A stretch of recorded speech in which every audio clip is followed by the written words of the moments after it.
আজি মই ব্যক্তিগতভাৱে উদালগুৰি জিলা আছাৰ ভাইস প্ৰেসিডেন্ট আছিলো 24টা বছৰ ছাত্ৰ সংগঠন কৰি তাৰ পিছত দেখিলো 17 বছৰ আমাৰ বিটিসি হাগ্ৰামা সৰকাৰ চলালে তাৰ পিছত আহিল বিটিআৰত প্ৰমোদ বড়ো সৰকাৰ ইয়াৰ লগতে বিটিসিত আৰু অন্যান্য বহুত ৰাজনৈতিক দল আছে কিন্তু দেখিলো কোনো দলৰে নীতি আদৰ্শবিলাক মোক ভাল নালাগিল আজি 17টা বছৰ হাগ্ৰামা সৰকাৰে যে ধৰনেৰ বিটিসি খন চলালে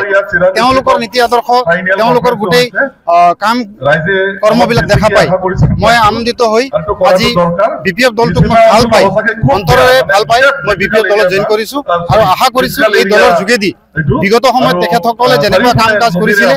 মই ব্যক্তিগতভাৱে জড়িত হৈ এই বিপিএফ দলৰ লগত থাকি একেলগত আমিও সমাজৰ হৈ জাতিৰ হৈ বিটিসি বাকি ৰাইজৰ হৈ জাতি কাম কৰিব যাব পাৰো তাৰ কাৰণে আমি বিপিএফ দলটোত জয়েন কৰিছো কইলা মইলা কাউন্সিল ইলেকশন মানে এটো নাগল ভাঙা এটা ব্ৰিজ লাগে মইতো পূৰ্ণ সৰকাৰ গঠন কৰিব বুলি আশাবাদী কাৰণ মই যি দেখিছো বিটিআৰত প্ৰমোদ বড়ো সৰকাৰ হওয়াৰ পিছত ইপিএলৰ সৰকাৰ হওয়াৰ পিছত বিজেপিৰ লগত মিলি যেটো সৰকাৰ বনালে তেওঁলোকৰ যিবিলাক কাম কাজ ৰাইজে অতিষ্ঠ হৈছে আমাৰ মই মাজবাট 5 মাইল সৰকাৰ সমষ্টি মই নিজৰ সমষ্টিতে দেখিবলৈ পাইছো আমাৰ মানুহবিলাক এতিয়া সজাগ হৈছে তেখেতসকলে সকলোৱে আলোচনা কৰিছে যে পুনৰবাৰ আমি বিপিএফ ক ভোট দিম গতিকে মই আশা কৰো বিটিসিত পুনৰবাৰ বিপিএফ সৰকাৰ হ'ব আৰু প্ৰটেকচনৰ কাৰণে আই ৰিভাৰ প্ৰটেকচন আজিৰ পৰা দাউকানগৰটো উদালগুৰি কি আহ্বান জনাব ছাত্ৰ সংগঠন কৰি পেলাই